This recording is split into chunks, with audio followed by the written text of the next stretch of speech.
order. I want to remind everybody, if you would please put your phones on silent. And if you would please join us in the invocation. I invite you to join with me if you're willing. Gracious Father, we come together as a community to discuss the important issues of the day. For our leaders, we seek understanding and discernment on the best path forward for the benefit of all.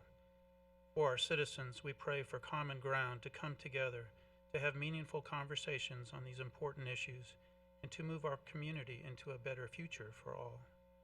For our children who watch and learn from us, we ask that our actions be the examples that we would want them to follow. Father, we remember tomorrow, September 11th, as we honor those who perished in the attacks on our country. While time has moved us forward, we pause to pray for the families and friends who lost loved ones. We pray for the families of the first responders who risked their lives, who gave their lives to save complete strangers, because that's what they do every day. Of course, too, Father, we pray for the safety of our military men and women who keep us safe around the world, and also for their families who are missing them. Father, we are so very blessed to live in the greatest country this world has ever known, blessed to live in a community with wonderful natural resources and the best people anywhere. And as we are blessed, may we always seek to be a blessing to others. Amen. Amen. I pledge allegiance to the flag of the United States of America, to the republic for which it stands, one nation, under God, indivisible, with liberty and justice for all.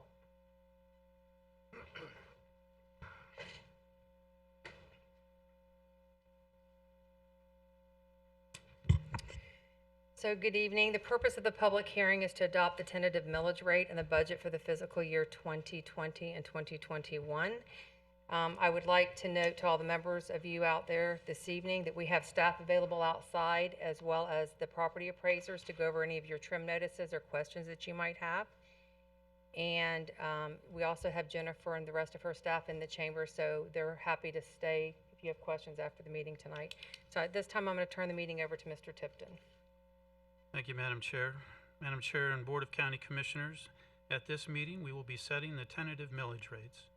The board will have another opportunity to consider these millage rates at the final budget hearing in 2 weeks. However, these rates cannot be raised without sending out new notices to every property owner. I would ask that the Office of Management and Budget read into the record the tentative millage rates for fiscal year 2020 through 2021, which are used to fund the portion of the fiscal year 2020-21 budget that is supported by property taxes. Madam Chair, Board of County Commissioners, for the record, Matthew Beard, Budget Manager, Office of Management and Budget. I would like to take a moment to review some terms for the public that we will use frequently tonight. The millage rate is the amount per $1,000 of property value that is used to calculate property taxes. The rollback rate is the millage rate that would generate the same ad valorem tax revenue as was generated the previous year, excluding changes from new construction, annexation, or de-annexation. The aggregate millage rate is the rate obtained by dividing the sum of all the ad valorem taxes levied by the board by the taxable value of the county. The aggregate rate expresses the average tax rate. The tentative aggregate millage rate for the fiscal year 2020-2021 budget is 8.7687, which is a 1.25% decrease from the current fiscal year 2019-2020 aggregate millage rate, or a 2.29% increase from the fiscal year 2020-2021 aggregate rollback rate of 8.5727. The individual fiscal year 2020-2021 tentative millage rates are as follows. General Fund, 4.2077 mils.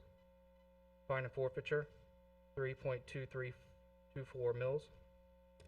Erosion Control, Zone E, 0.1763 mils.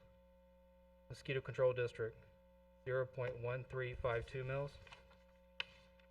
Unincorporated Services MSTU, 0.4300 mils. Stormwater MSTU, 0.3497 mils. Law Enforcement MSTU, 0.9103 mils. Parks MSTU, 0.2313 mils. Transit MSTU, 0.1269 mils. South Hutchinson Island Beach Erosion Control, 0.2131 mils. Madam Chair, we are now up to agenda item 4B, which is the budget presentation, which will begin with the Office of Management and Budget. The fiscal year 21 budget that is being presented to you tonight is $563,575,022, which represents a decrease of approximately $24 million from the fiscal year 2020 adopted budget and is $123 million lower than fiscal year 2008. The overall Board of County Commissioners workforce is budgeted at 813.53 full-time equivalent, otherwise known as FTEs, positions, which is a 13 FTE increase from the adopted fiscal year 20 budget. The county is operating with 169 less positions than in 2007. The aggregate millage rate is 8.7687 mils. This budget reflects changes to millage rates for the general fund, erosion control, and the mosquito district, the unincorporated MSTU, and the new South Hutchinson Island Beach Erosion Control MSTU. Some of the rates are increasing and others are decreasing, resulting in a 0.1108 reduction in the aggregate millage rate. While we have seen property value growth, property values are still $2 billion below the fiscal year 2008 levels. The board reviewed and discussed the budget extensively through a series of workshops in July and at the regular board meeting in July. At tonight's meeting, we'll be asking the board to adopt the tentative millage rates and budget. And in 2 weeks, the board is scheduled to adopt the final millage rates and budget.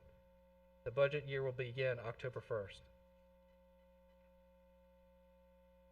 We make changes to the budget throughout the budget process, as the original budget requests were submitted by Department 6 months ago, and now we have more accurate information.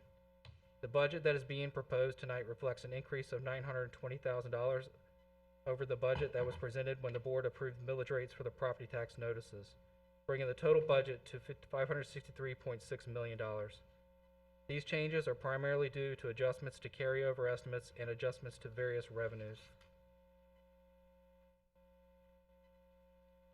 If we look back 10 years, the county's budget is going from $591 million to a tentative $563 million, or a $28 million reduction, with a population that has gone from 278,000 to a forecasted 321,000, or an increase of 43,000. We are continuing to serve a larger population with a reduced budget. The county is operating with 169 less positions than in 2007. For fiscal year 2021, we will be operating with a workforce that is the size it was in 2003. Over that 18-year period, our population is projected to have grown by approximately 49%, or 106,000 residents. Madam Chair and Commissioners, I'm going to take this next part. We're spending a lot of time this evening talking about the next fiscal year, which is 2021, but we want to talk about this current fiscal year, and I'm going to list just a few of the highlights for you. The County Commission undertook the most comprehensive strategic planning effort in the county's history that included input from citizens, local governments, educational institutions, and businesses. This plan creates the guiding principles that steer this organization into the future. This budget has gone through an alignment process to this new strategic document, with every initiative tied to a goal and objective. And we will be reporting out over the course of the coming year based on the accomplishments tied to the strategic plan. Of course, when we started this fiscal year back in October, we had never heard of something called a coronavirus or COVID-19. We never imagined we'd be using terms like social distancing, wearing face coverings, using hand sanitizer by the gallon, or watching our toilet paper supplies like they were gold. And as we learned about the virus's lethal impacts, this county mobilized for an emergency response as the state mobilized. The county, working in emergency management mode since March 17th, has coordinated with our primary health care institutions, the health department, our cities, the school board, the Florida Department of Emergency Management, Florida Department of Agriculture and Consumer Services, University of Florida, and many other agency partners, not-for-profits, first responders, and other essential employers. During this exhaustive time for everyone, the county has continued to provide essential services without interruption, reallocating staff to critical areas of need, and now in cooperation with the state, expanding testing for important migrant farm workers as they begin their seasonal activities. I also want to mention the effort to address daycare services for essential employees during the early days of the pandemic. With schools out and traditional daycares offering far less services, the county was able to partner with the Boys and Girls Club and a $100,000 grant from the Morgrid Foundation to provide free 24-hour daycare for our medical workers, first responders, and other essential employees. This effort showcases just one of the many collaborative partnerships the county undertook during this time to help keep our essential employees working so everyone else could stay safe. Internally, when the pandemic hit, we immediately began to take steps to reduce spending and preserve capital. Trying to understand the breadth and scope of the economic impacts from the pandemic was new to everyone, but we knew the economic impacts could be high, and the actions taken, while painful, were necessary and appropriate steps to take. Another opportunity presented itself during this pandemic, and that was to receive and distribute $55 million in CARES Act funding, which came down from the federal government through the state of Florida's Department of Emergency Management. The county's initial allocation was 25%, or a total of $13.8 million. Reallocating county staff from regular duties and building a temporary workforce, the new funds were received in late June, and the individual assistance program started up in early July with more than 4,000 applications received to date. The Business Assistance Program began in early August and is a collaborative effort with the Economic Development Council of St. Lucie County, Indian River State College, and CareerSource Treasure Coast. We started with business assistance to our smallest businesses and now have begun consideration of the larger businesses. CARES Act funds are also available to help reimburse local governments, constitutional officers, school boards, fire districts, and others for expenses directly related to the pandemic response. The funds must be spent by December 31st of this year, and the county is committed to responsibly distributing hopefully all of these funds by that deadline. Currently, more than $15.6 million has already been committed. Staff will be briefing the board in more detail on the CARES Act at the next regular board meeting, as we do have some raising concerns about the status of the balance of the remaining 75% of this funding, which amounts to $41 million. While we had to scale back a few sales tax projects due to projected shortfalls in the sales tax revenues, many projects continued to move forward. At the top of the list is the $3.4 million worth of work being done on Prima Vista Boulevard for resurfacing and drainage replacement, a much anticipated project that has been being completed 3 months ahead of schedule. After several years of navigating federal and state agencies, Edward Roads is getting ready to start with a $2.4 million coming in emergency relief funding for Hurricane Irma through the Federal Highway Administration. The balance of that will be paid for by the sales tax.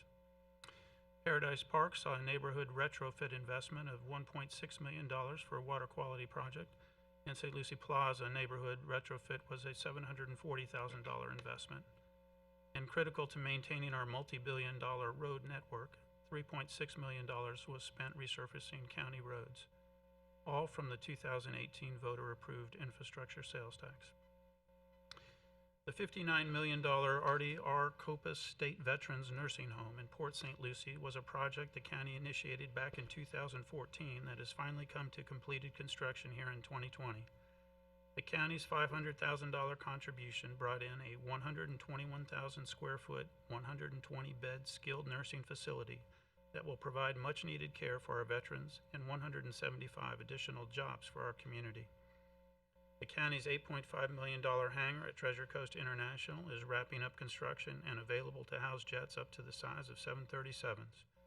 The port has seen Director Fort Pierce continue with its infrastructure investments, and the Port Master Plan has seen record public input as we seek to update the vision for not only the publicly owned properties, but all the privately held properties as well.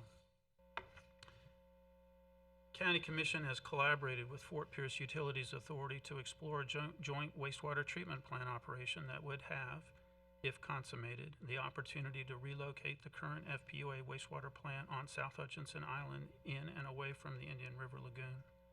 The county's utilities has worked on North Hutchinson Island to finish plans for septic to sewer conversions, receiving just under $1 million in grant funding from the Florida Department of Environmental Protection. The Lakewood Park subdivision, one of the older developments on well and septic tanks, saw both improvements in drainage as well as a highly regarded potable water pilot program that can be scaled up to meet customer demands in the future. St. Lucy's recycling operations continue to be a best practice across the state and has recently added Indian River County and the city of Palm Bay to its portfolio. Happy to report that prices for plastics and paper are performing very nicely. For the first time this spring, the county conducted its Citizens Academy that provides an in-depth look at county operations and tours for interested citizens. The second class is slated to begin this fall. Communications Division has begun providing our residents quarterly county updates in addition to our annual report, and has been providing regular media updates during this entire pandemic state of emergency. And for the first time in more than 20 years, a comprehensive pay study was completed and implemented. Lastly, the County Commission saw the completion of the $57 million renovation of the Mets spring training facility. The renovation was the anchor to an agreement which keeps the Mets in our community through 2042 and included funding from the Mets as well as the state of Florida. The county's contribution came from the Tourist Development Tax, or bed tax, which is charged to overnight visitors in our county. It does not come from property taxes. The construction projects created jobs and opportunities locally for our businesses, and while spring training was cut short, the stadium opened to excellent fan reviews. The stadium was a driving force in the development of St. Lucie West and continues to drive our tourism markets with an estimated annual impact of up to $36 million per year. This list of accomplishments is not meant to be exhaustive, but rather a representation of what has been a highly productive year in the middle of a pandemic. For instance, I didn't include the county's continuing efforts to work with existing and new businesses to help them get to the market quickly, as we did with Pursuit's recent expansion, as well as efforts to help businesses through the economic downturn, which those items will be coming to the board next Tuesday for your consideration. The county team and our partners in the community have been able to achieve, I believe, dramatic results this past year, and we've worked to meet the goals of this county commission. St. Lucie County continues to be a good value for our citizens, and we look forward to the challenges and opportunities of this coming year. Now let me turn the presentation back over to the Office of Management and Budget Director, Jennifer Hill. Thank you. Good evening. We have had many challenges and opportunities. Beach renourishment, building, maintenance, compensation, jail population, and of course COVID-19 were of the many issues that were addressed as part of this year's budget process. In 2007, the average taxes collected to fund the county's general fund and fine and forfeiture fund was $611 per capita. If you adjust that rate for inflation, we would be collecting $795 per person. However, the rate we are currently levying equates to $547 per person. We are charging 31% less, or $248 less than the 2007 rate in today's dollars. The formula for property taxes levied equals the millage rate times the assessed property value divided by 1,000. The taxes collected are influenced by two factors, the millage rate and the assessed value. The first factor in the taxes levied is the millage rate. For the current fiscal year, the aggregate millage rate levied for all taxing districts in St. Lucie County was 22.5628 mills. Of that, 8.8786 mills, or roughly 39%, were levied by this board. This includes funding for the constitutional officers, dependent districts, and the municipal service taxing units. We are recommending a millage rate reduction for the coming year. However, it will take a collective effort by all taxing agencies to be able to make a significant impact on the overall tax bill. We analyzed the taxes on the tax bill that the Board of County Commissioners in each county has control over. The services under the jurisdiction of each Board of County Commissioners vary. The lowest aggregate millage rate was Monroe County at 3.3557 mills. The highest was Dixie County at 13 mills. And for the 67 Florida counties, the average millage rate was 8.0175.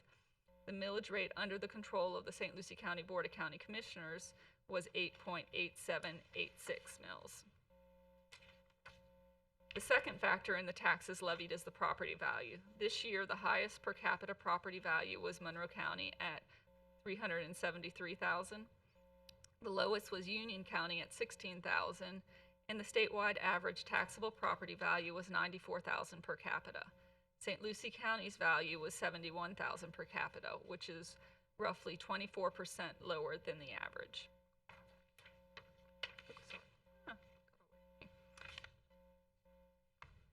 When you take the property values combined with the millage rates, you get the taxes collected. The lowest per capita taxes for Board of County Commissioners was Union County at $163, the highest at $1,351 for Martin County, and the statewide average was $649. And St. Lucie County Board of County Commissioners was at $635.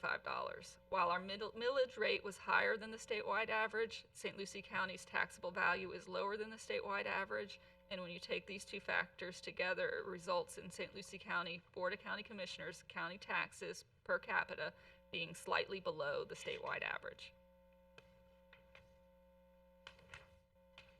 For the St. Lucie County Board of County Commissioners, the fiscal year 21 budget reduces the countywide millage rates. However, what individuals pay in property taxes varies based on the circumstances of their specific property. This slide represents the impact on a homesteaded property located within one of the cities. We focus on a $244,400 property, as that is the median value of a home in St. Lucie County.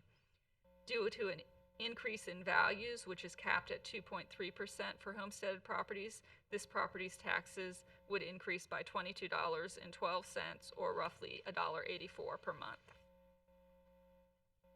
If you do that same analysis for a non-homesteaded property, this slide represents the impact located within a city, representing St. Lucie County Board of County Commissioners taxes.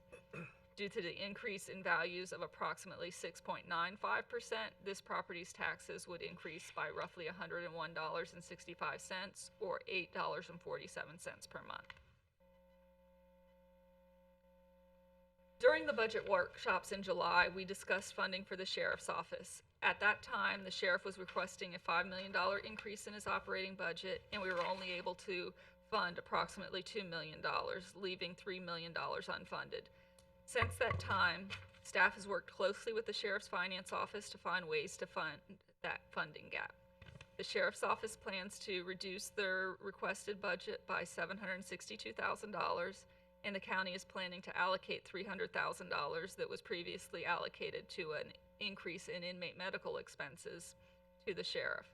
These changes reduce that funding gap from $3 million to just under $2 million. In addition, the Sheriff's Office has identified approximately $2 million of expenses that they have incurred related to reassigning employees to CARES Act eligible COVID-19 related work. By receiving CARES Act funding for these expenses, there would be a $2 million in one-time funding, which would provide supplemental funding to the Sheriff's Office and would relieve some of the needs in their fiscal year 2021 budget. While this funding is a blessing, we would encourage the Sheriff's Office to use the funding cautiously and try to apply it to one-time expenditures, such as capital needs and debt pay down. However, it is possible that some of their needs may be recurring, which would have to be addressed in next year's budget. Last July, the board directed staff to review the reserve policies and look at implementing changes for the upcoming year. COVID-19 altered our preferred plan of action because we had to shift gears from trying to build the reserves to trying to protect the reserves that we started off with. Earlier this year, we had discussions in an informal meeting and in the budget workshops related to the county's reserve levels. Last month, the Citizens Budget Committee recommended the county change the general fund and fine and forfeiture fund reserve policy so that it represents a percentage of the budget instead of a flat amount so that it can adjust over time. They also recommended that we set a 5-year goal of increasing our minimum reserve level to 20% of the budget. Right now, we are somewhere between 16 and 17%, and a longer range goal of 25%. Their recommendation included a plan to replenish reserve within 3 years whenever it was utilized, and they also gave several suggestions on ways to work towards those desired levels. The tentative budget focuses on replenishing the shortfalls related to the COVID-19 impact, which is affecting both our revenues and expenditures. And as we build a plan for our future, we are working towards the goals recommended by the Citizens Budget Committee. I'd like to thank the Citizens Budget Committee for their dedication and commitment to helping the county address our challenges. This year has been anything but normal, but they have continued to provide their time and experience to help us fully explore ways to improve the county's budget.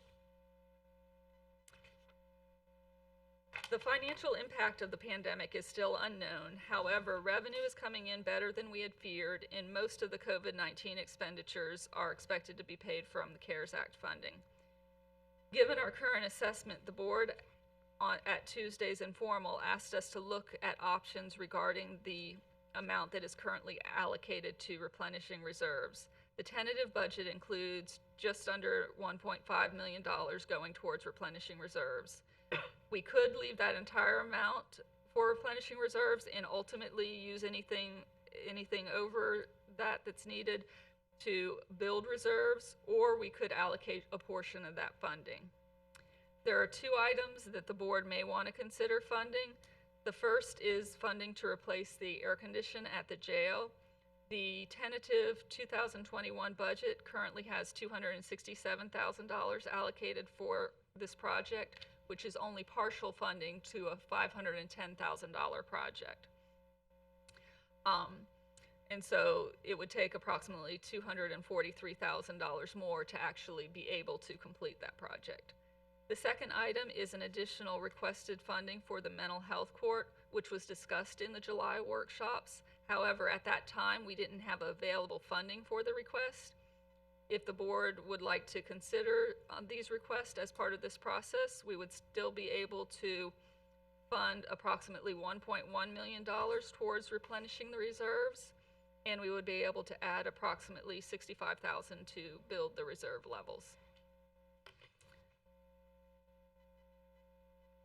So that concludes the budget presentation. At this point, I'd like to turn it back over to Howard for a moment. Thank you, Jennifer. Agenda item 4C, Madam Chair and Commissioners.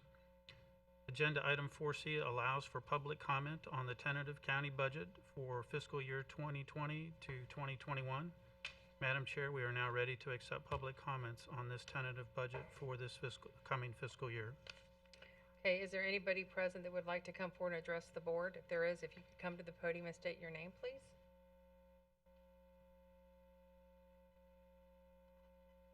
Good evening. David Hicks, and I've been in the county for 7 years, and I just have some questions. I don't really have a statement to make. But one thing was, I noticed that, and I want to say, living here for 7 years, I've almost never seen a mosquito. I mean, it's the gold standard of mosquito control is this county. But in this new budget, mosquito control is down by 24% in terms of the money that's being allocated to it. So I just wonder, I'd like to become, because we're all affected by it, I'd like it to stay the gold standard of mosquito control. So just wanted to get your input as to how you think that will affect things. Maybe there's some way you're saving money on it or something like that. Okay, so Mr. Henderson? I can Howard, answer. I can okay. answer that. Sir, what we found this year was that the mosquito control actually had some excess revenues. The property valuation growth for their budget exceeded their anticipated needs, and so what we were able to do was transfer the millage, that small amount of millage, over to the erosion control district. Okay. That's what we did with that. Then just two other questions. I just have recently seen cars around that say community patrol, and I'm sorry, I probably should know what that is, but can you tell me what is community patrol? Actually, Sheriff Mascara can come forward and answer that.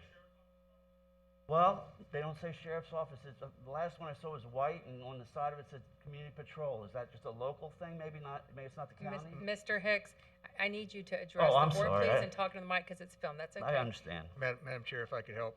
The city of Fort Pierce has a citizen control patrol, and that is a civilian individual who goes to traffic accidents and takes the reports rather than having a sworn officer.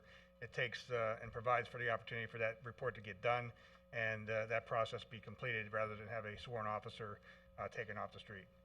Okay. Then you also have the citizens on patrol, which is both the sheriff and the cities provide old vehicles that they can actually be eyes and ears on the street and give them an opportunity to see if things are going wrong, report to the sheriff's office, or if there's a door open or something like that, they can report it to the law enforcement officers for investigation. Okay. Last one. I just happened to catch this on the radio maybe 6, 8 months ago, and they said that St. Lucie County had the privilege of paying the highest taxes on a millage basis in the state of Florida. Is that right? And when I was listening to the report, so I guess I'm just trying to understand why we pay the highest taxes in the state. So we can explain that, break it down for you. So, Jennifer, do you want to address Sure. that? I can. There's two components to that. First off, the St. Lucie County Board of County Commissioners, this board, levies part of the taxes on the tax bill, roughly 39% of the tax bill. And so there are several other taxing districts that also that are also charging, levying taxes. The school board, if you live within a city, the cities, and so when you take all those together, for the last year at least, the overall millage rate, adding all of the taxes in St. Lucie together, does amount to the highest millage rate. That is part of the equation. The other part of the equation is your property values, and so in order to levy taxes, there's the two different factors that play into that: the rate and the property values. So the rate, when you combine everybody together, is the highest, but the property values are lower than average. So when you take them together, we are not the highest in taxes collected. We are the highest in the tax rate, but not taxes collected. But then when you further break that down to just the taxes levied by this board is not the highest in taxes levied when it comes to county government. It's a very complex formula that is the way the property tax system works in the state of Florida, but hopefully that helps you to understand it a little bit better. Okay. So, Well, just- Mr. Hicks, she did a good job at explaining it, but I'm sure you're still confused. So the simple Right. version of it is this. We, the board, have one rate, and that rate is what she discussed as the 8.8. On top of that, we have other taxing authorities. So you have the school board, they levy a tax. We have our fire department. We're the only county in the state of Florida that our fire department is their own taxing authority. So they have a tax that goes on your bill. If you live in the city has a taxing authority that goes on your bill. If you're a part of the South Florida Water Management or the Fort Pierce Farms Water District, you pay into those districts. So there are multiple taxing authorities. So we are, I believe, 13th out of 67 counties as far as the base of what this board does. And then when you take the other taxing, so if you live in the city of Fort Pierce, and if you're in the Fort Pierce Farms Water District, and by the time you get your fire department, you get your school board on there, and if you have any MSBUs or MSTUs, all of that together, we are the highest millage in the state if you combine all of those together. Got it. But your board only counts We- for we- 39% of it. 39% of that rate is what we levy and put on, and the rest of it is because of the other taxing authorities and their millage rates. There's capped rates, like the fire department, I think, can't go higher than 4 Three. or 3. So there are capped amounts, and each board, we have a fire board, we have a school board, the Fort Pierce Farms has a board, the South Florida Water Management has a board. They levy and they set their own rate. This board has no say over that. Right. So you take what they set and then what we set, and you combine all that together, that's your total of what you pay in taxes. So I have a lot of meetings to go to, is what you're saying. Okay. And 'Cause Madam Chair, if I could add in too, in recent times, developers, let's go back. Developers used to actually build in the price of a house with all of the infrastructure in it when you bought the house, right? So if you were, say, in one of the areas, I'll use Tradition as an example, but your house, your sidewalks, your drainage, your lighting, all of those things were once put under the value of the house. Today, what developers are doing are providing you a lower cost to buy the house, but they're creating community development districts in which they charge above and beyond what you are paying for the house over a period of time, either 20 years or 30 years, whatever is determined by the community development district, all right? So outside, and I just happen to have a couple of examples that I pulled up. This one is Copper Creek, for instance. They have the community development district. One amount for the CCD is $760, followed by the Port St. Lucie Stormwater Copper Creek is $163. And then you add in the other component, and it all comes into the $1,479 above and beyond what the other taxing districts have come in. So when you look at your tax bill, this normal tax bill with all the taxing authorities would have been $4,300. But in the case of this particular scenario, because of the CDDs, or the community development districts, the cost of the taxes over the annual rate is $5,800. So that has nothing to do with what we're accomplishing. Right. It seems to be that, and maybe we need to look at that as a county, and maybe even some of the cities, as to how CDDs are interacting with developers, because what's happening is it looks like the county and the cities are charging additional cost, but in fact, it's the individuals paying for their house with the infrastructure coming in as a different revenue source. Well, I live in an old house, and my taxes have gone in 24. Well, I moved in 2013, and I got the homestead immediately. And my house taxes have gone from $13,542 a year to $15,192, which is like a 12.2% increase over the 6 years. So at some point, it becomes a little bit unsustainable if we keep rolling it forward like that. And I think I bought in at a relatively low time in 2013. So just, you know, for some people it has a more of an impact than I guess for others. But just if we can all keep that in mind. All right.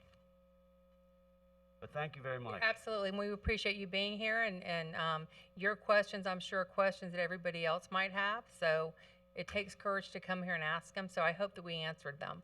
I hope that you're walking away with a full understanding. I think I am. Thank you. Thank you. And we also have professionals out here in the hallway to work through your. Good evening. How are you, Sheriff? I'm excellent. Good evening, Madam Chair, Commissioners, Mr. Tipton. Mr. Hicks, I want to make sure that Commissioner Zadowski answered your questions concerning the law enforcement question you had. I'm going to invite him to my office tomorrow to deputize him. I think he did a good job. Remember how we met? I was in the Crime Watch way back when. And that's right. Yeah. Amazing. It seems like yesterday I was here, but actually it was 2 Tuesdays ago.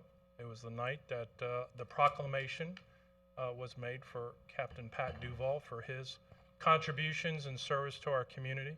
And how ironically tomorrow we are going to witness events recognizing September 11th, a day in which so many were lost, especially first responders.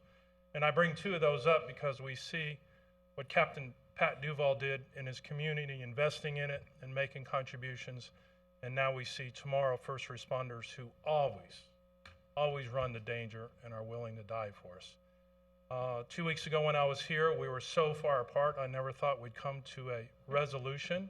But I'm here to say thank you to Jennifer, who has worked diligently with Toby at my office, and each one of you here on this board to making our budget agreeable, and we can move on. But I think we will all agree, and everyone that we represent in our community will agree, our employees collectively do a great job. I think they're all underpaid and underappreciated, but there's a great recognition of what law enforcement does, not only in our community, but around the United States. And I just want to say thank you for seeing that and recognizing what they do for us. And who's the chair next year? Because we don't know yet. We have to vote. Oh, haven't picked it yet? Madam Chair was most gracious during this budget process, and whoever's the chair next year will be at it again. But I just wanted to come and say thank you for all your hard work, and thank you for making this budget somewhat agreeable. Thank you, So Sheriff. thanks. Okay.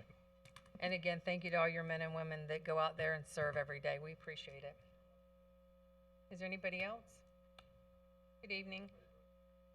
How's everybody? My name is Can you hear me all right? We can. Yes, sir.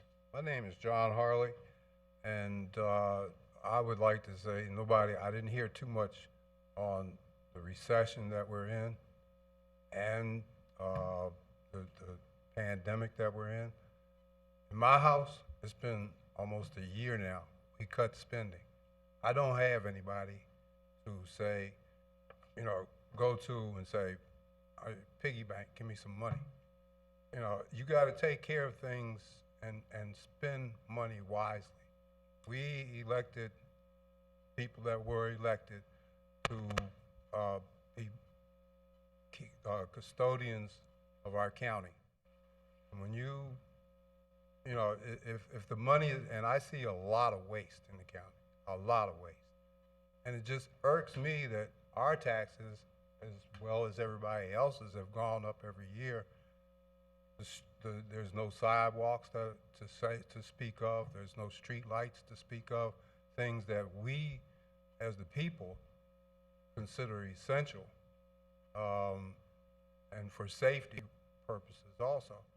So I mean, if the people have to suffer and prepare for what I see coming as a financial crisis, and I don't believe it's got here yet. It's coming though. I believe that. And I'm just saying this is a bad time for people. You got people that are retired and they're on a fixed income. You got people that are losing their jobs and they have kids. They just can't afford to be burdened by the county anymore. I mean, not at this time. Maybe when things get better and everybody's doing better. But at this time, and I'm not speaking for myself, I mean, I don't want to see taxes raised either, but there's a lot of people that are hurt by taxes getting raised. And I know it's a little bit, but it's every year. And after a while, it becomes a burden, to people. So I ask all of y'all to take this into consideration when y'all ask to raise taxes. Well, take some of that money, hire an efficiency expert, let them go into every department and look at everything in these departments to see where this money is going, that it has to keep going up and up every year. Basically, that's all I have to say. Just need to spend the money more wisely. Thank you, Mr. Harley. Is there anybody else that would like to come forward? Seeing nobody, we will come back to the board. Mr. Tipton, are you going to do the next? Yes, ma'am. Agenda item 4D, Madam Chair and Commissioners, this agenda item is recommended that the Board of County Commissioners discuss the tentative fiscal year 2020-2021 millage rates and budget. Any changes to the millage rates under this item will be recomputed, announced, and adopted under item 4E.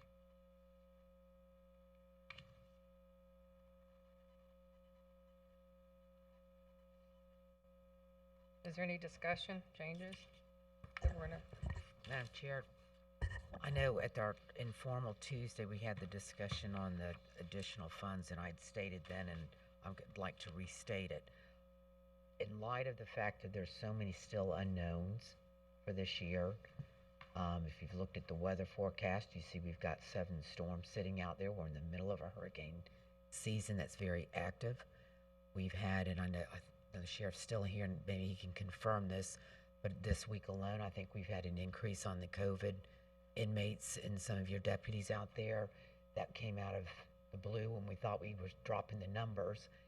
And the fact that we don't know what's coming forward, I am going to once again suggest that the additional funding that's listed up here go into the reserves till at least after the first of the year, till it comes and it can come back to us and we can reevaluate then.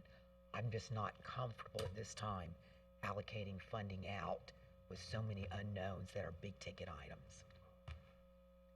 Anybody else? Comments? Madam Chair, along those lines, Mr. Tipton, we had a similar scenario last year where additional revenue could either vanish or could actually be achieved. Of the items that have been requested,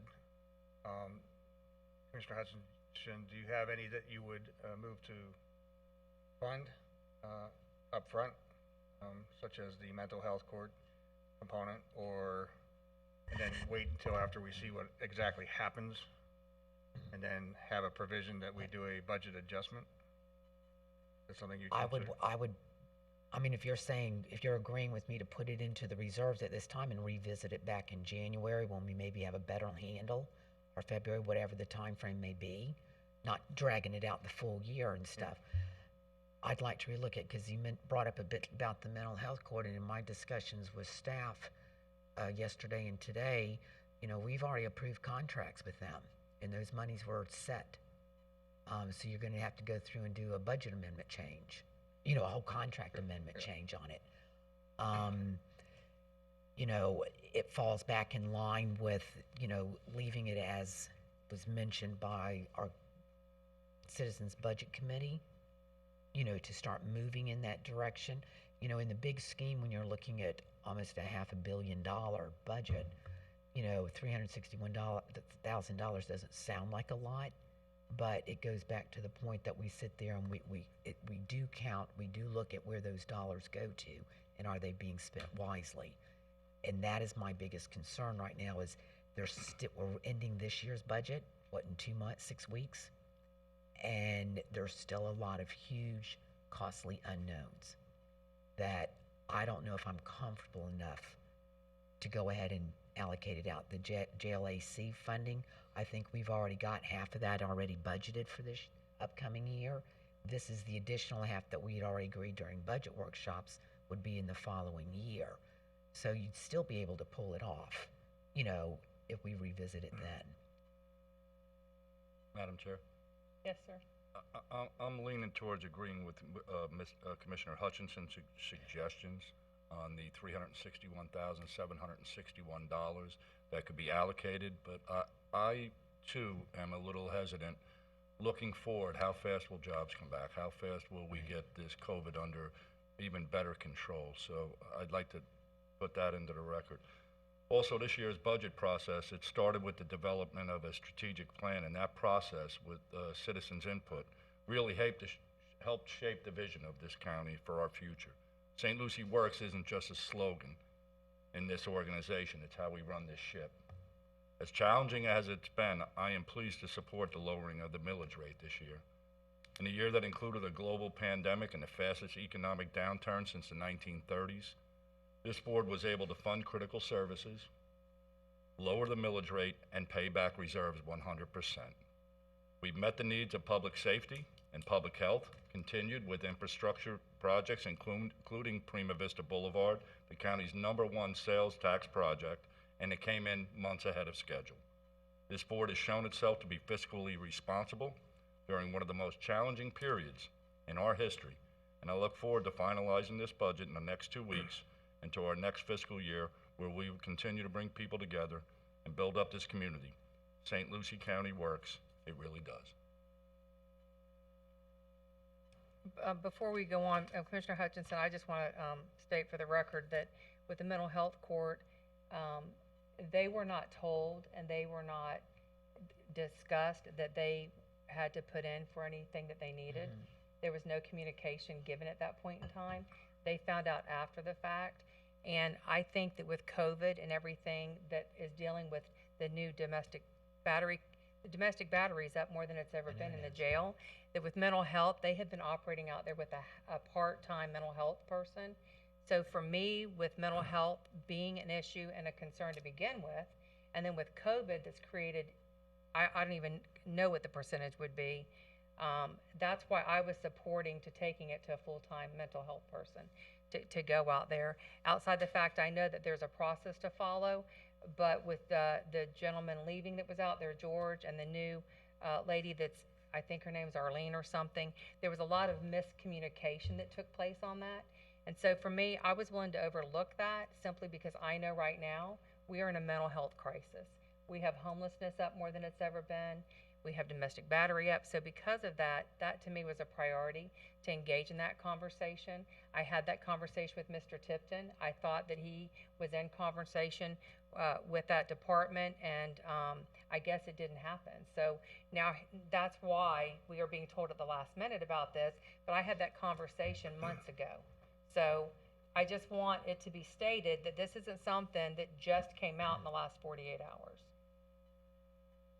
Is there any other comments? Madam Chair? Yes. If we make this adjustment, it's still going to take a public meeting to do the amendment, right? Correct. So it's going to take a little bit of time. So in order to move this forward and to meet the needs of each of you in your consideration is to leave it in the reserve, because the reserve's for just that reason, to use it whenever it's needed. But then the opportunity for the mental health provision to actually go back through the process, to apply for the amendment, to do the paperwork, and then we'll also have a better handle on what's happening by the end of the year. And I don't think it's going to change anything as to how we're operating currently with their current contract, and then it can be revised. But it's going to take some time anyway. So I think the better part of this is to get through this process, set the reserves back where they're supposed to be, and then revisit this after the fact. And I think it's going to take some time to actually redo the contracts and some of those things. Sure. We can pull the information together and bring that back. You are correct that it would require board approval of any contract amendment, so we can do that. You don't have to make this final call tonight. This is just for your consideration. And so we can work to bring that information back here in the next, we have another hearing, our final hearing in 2 weeks, and we can have, I would imagine, that information for your consideration, specifically for the mental health court, if the board would like. Well, and another concern I have is, we know that the jail needs the AC. We have allocated half the funds. We know that we're going to have to come up with the difference of the funds. So, I mean, for me to see the 242,000, it's the balance of that. We know we're going to have to pay it. So, do we make that adjustment later whenever it comes up? Does anybody know when they're looking at finishing that project out there? Well, we've got partial funding for this year, and so Okay. the goal would be to begin in this coming fiscal year and then put the balance in next fiscal year's budget. So we would be Okay. starting later this year. Okay, so then that would roll over. Right. So that I understand. Okay, I mean, just as long as there's clarifications on all of this. And again, Madam Chair, just for the record, so everything's clear, I'm not saying I don't want to fund these projects, by no means. Right. What I'm asking for is, it's here at what I call the last minute, when we've gone through months of going through all of these items. I'm just asking for it to be held over and be brought back and reviewed. We're not moving the money short of leave it in reserves and bring it back to us when we get a better handle on the rest of the year. This has been one of the strangest Yeah, years no, it's, I've ever seen, and I'm one of those ones right now. I'll be pessimistic. I'm usually not. That I'm not willing to take chances. well, we don't, there's so many That's- unknowns. Right. I So agree again, it's with just, I Commissioner. just wanted to say that, I'm not voting against recommending this against those project specific. You could have put any project up there and I would have said the same thing. No, I agree. It's just, mental health is it's a big It is. concern, and with COVID, it's worse. And I just don't want the counselors and New Horizons, to be taking a hit as if they came in after the fact, whenever there was a lot of miscommunication to begin with, or I'm sure they would have submitted it had they been told and given the opportunity. So- And this could be an educational Right. timeframe It's- where they it's could learn to go communication. That's through. all as it is. Commissioner Zanowski said, let them come back and go through the Right. system, the process of it. It- And I know we're talking, things here locally, but we haven't even gotten into the discussion of how much the state's going to be cutting back this year, or throwing down here the unfunded mandates on us. You've got the CARES Act monies, and what I'm hearing and stuff, and I've had this conversation, this is not my fault, this screen. This afternoon with Howard was, there's a good chance the feds may come in and pull that money back. And there may not be that 75% still sitting there. Right. And those are huge amounts of dollars that we tentatively plan towards for next year. And if I could add, And again, we have professionals in the audience who are dealing with the CARES Acts and the PPP and all this. And because of the effects of COVID and the mental health concerns and, as you say, the battery components increasing, those are direct expenses, I would suggest, due to COVID. But I think we should put that to our professional staffs to see if any revenues that could be allocated from those funds to assist in those programs so that we can help those folks that are deeply affected by mental health concerns of COVID virus. Like Commissioner Mitchell looks like he's trying to say something. You want something? I don't want anything. I just want to make a statement. Right before the meeting started, I had walked over to Howard and I said, because in our bullet points here, it says that the county received $55 million. We did not receive 55. Right. We received $13.8 million. So when it says we received it, no, and there's no promise that we're going to get the remaining 75%. So I think it would be prudent on us to be careful as we step. Thank you.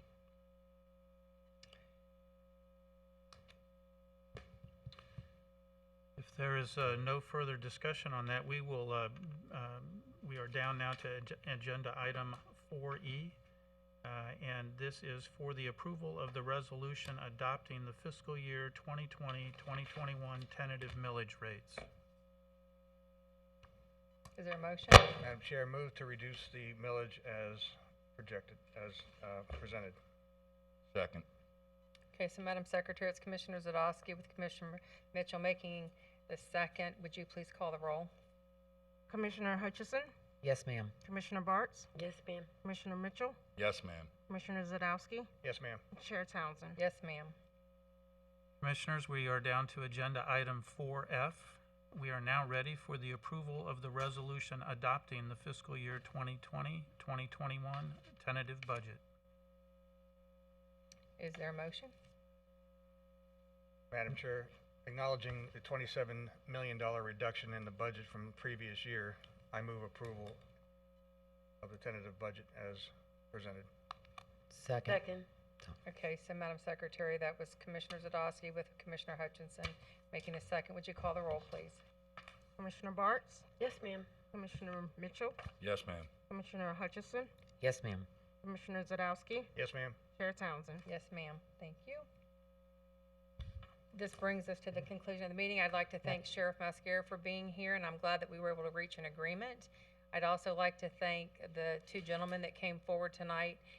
This is all a part of the process, and we're glad that you took place in doing that and coming here and trying to get the answers. If you have any questions, you can always reach out to any of us or our offices. We're always happy to meet with you, as well as Jennifer in her office.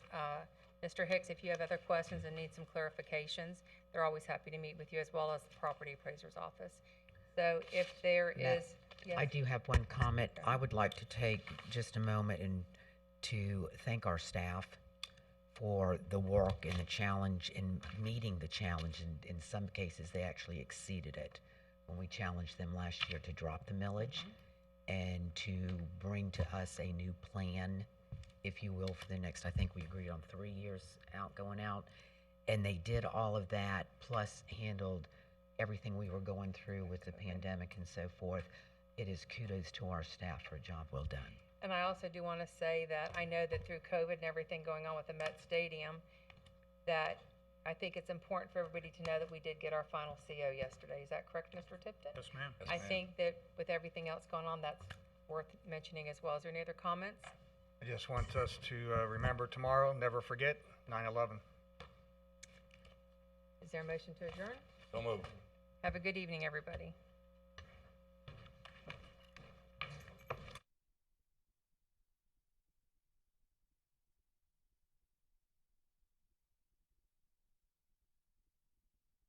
Put it with them, Martha.